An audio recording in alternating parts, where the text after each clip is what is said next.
Welcome back, everybody. If you've got your hands on some slabs, whether you milled them yourself, whether you bought them from a lumber yard, or somebody gifted them to you, chances are they're not perfectly flat or even close enough for you to start making some fine furniture out of them. So today I'm going to walk you through a method that I have on hand that might work for flattening them out, getting them to a workable level of flatness so we can start building things with them. So stay tuned and I'll walk you through that. So there's obviously all kinds of ways to go about flattening slabs. You can do it the old-fashioned way with a hand plane. It'd take quite a bit of time, struggle to get it perfect, but that could certainly get you close enough with just a hand tool. Probably the most popular way I've seen nowadays is with like a router sled. You can buy them or make them yourself and then use your regular handheld router, so a $100 piece of equipment, depending on which model you go with. Short of me building one of those, I want to try what we already have on hand. This is my Woodland Mills HM130 Max portable bandsaw mill, but I think it's got all the features it's going to take to get something to a workable level. So I'll take you inside to where we have our slabs stocked and grab a few, bring them out here, and this will be kind of a proof of concept thing. I think it's going to work though. Well, this is how we store our wood. Most of these are about 4 feet long, and they range in width from about I don't know, 20 inches to all the way up to 30. Some of them ones we had to squeeze through there, but we keep them in this climate controlled environment, and dehumidifiers running 24/7. I think that limited some cracking. You're always going to get some depending on the tree and how you cut it, but what we're looking to solve today is no matter how much weight you have on here, obviously there's more weight on the bottom, and you can kind of see that some of them did stay flatter, but almost all of them have a wave to them. So that's what we're looking to cut out today. What do you see? Spiderweb. Oh, spiderwebs.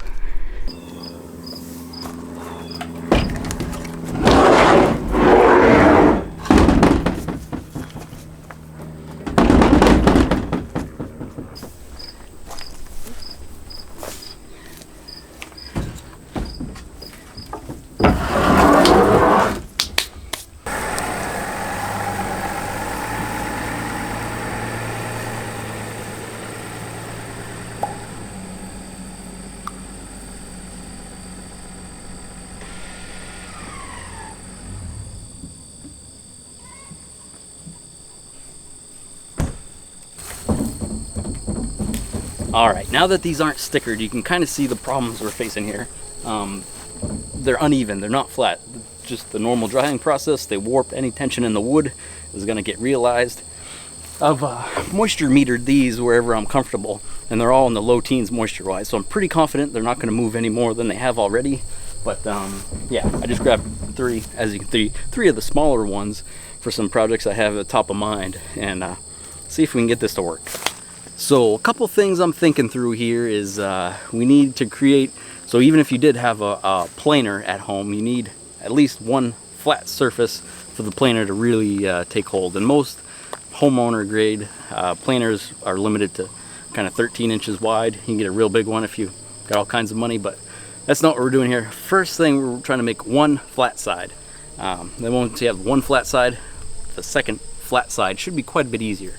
But I don't have a wood shop set up here yet, so if I were to build one of those router sleds, I'd probably try and do it just on a concrete floor. That's a flat surface I have. Here, this mill, the bunks are already flat, and they actually happen to be level as well. You see I got the level out. So flat and level will help get the one face. Talking about the mill, I just put a brand spanking new blade on here. So super sharp, should get a really nice finish, limit the sanding if we can get these things flat enough. And what else? Oh, so the tensioning of the blade, gonna try. I don't know how much difference it's gonna make. This is the wood I grabbed is hard maple, sugar maple, and it's dry, so it's probably one of the harder things this mill's gonna try to cut. They're not super wide, they're not gonna max out this thing, and we're not taking big bites, we're just really taking a thin layer off the top, but super hard. I'm hoping the blade tensioner says 2.5 to 3 turns. I'm aired on the side of 3 turns. Blade's nice and taut. So we'll grab these slabs, put them on here, see if we can get them to hold still for the first cut. Alright, so I got a work surface down here, so I don't have to worry so much about landing on the bunks and whatnot. What I'm going to do is screw this down to these scrap 4x4s I've got. and try to balance out the wobble to limit the cutting, or balance the cutting anyways. I'm confident with this sharp blade and 14 horse Kohler that these 3 or 4 screws are gonna be able to keep this thing still throughout the cut.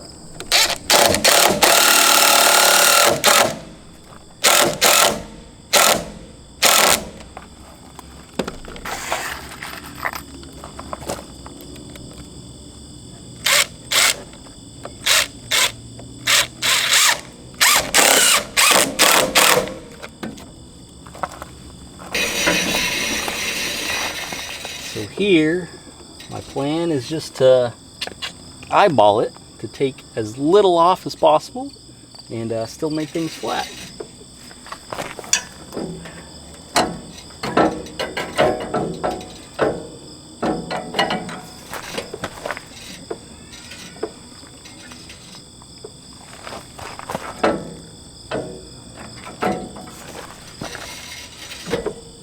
These boards, when they were milled, were cut to about 2 inches, and after the drying process they're right about there. And again, I'm not worried about making this perfect. Sanding will overcome a lot of that.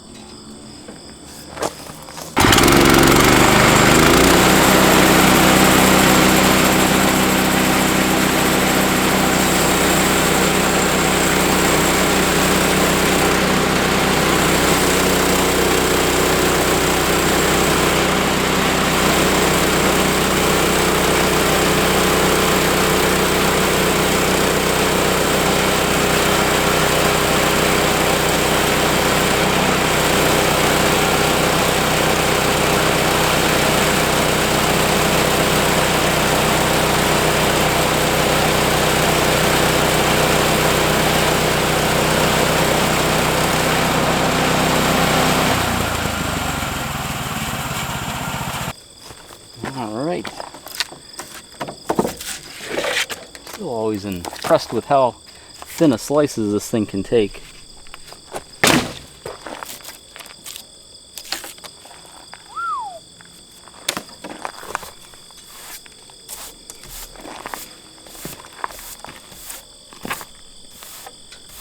Couple observations is it took rid of some of that sticker stain I had on here. And yeah, showed some of that beauty we want to see eventually.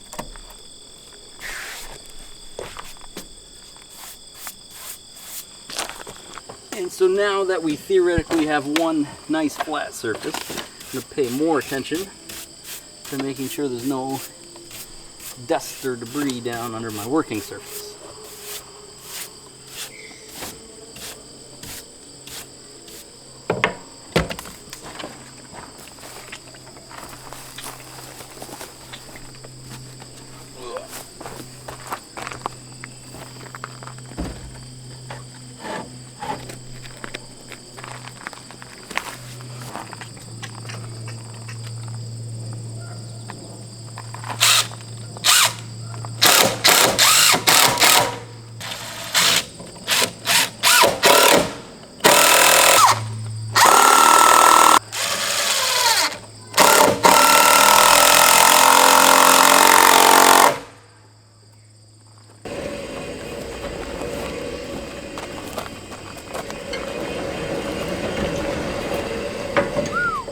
So, you can probably see we've got about a little less than 1.5 inches on that side and a little more than 2 inches on this side. So it's looking like this slab, even though I cut it to 2 inches, a little more than 2 inches fresh, it's going to end up being a little less than 1.5 inches thick as a finished product, which is fine for a small scale tabletop like this one's destined to be, but just a good mental reminder for me that if I want to make any larger scale tables or even these type of tables in the future, I'm probably going to want to mill it to more than 8/4 to start with.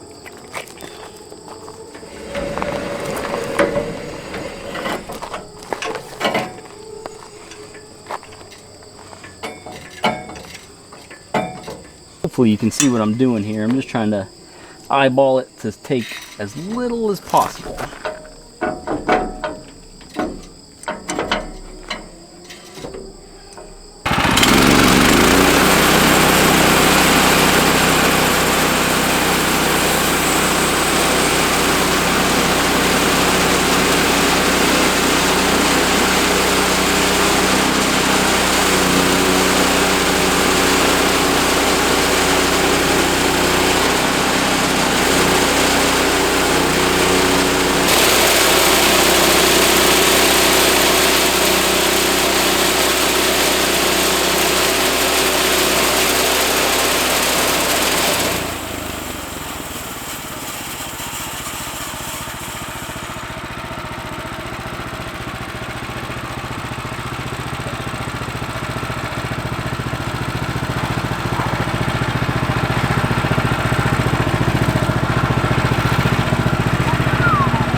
Didn't hit any of my screws, so that was a big win for me.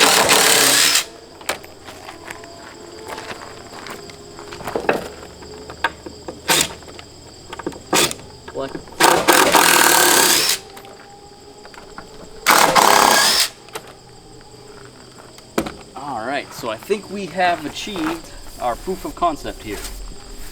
We successfully used our bandsaw mill to flatten a slab.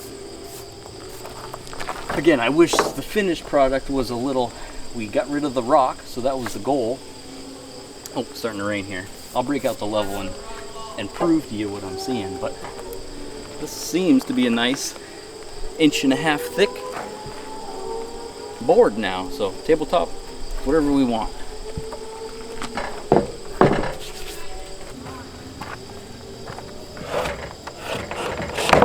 Off the log stops there.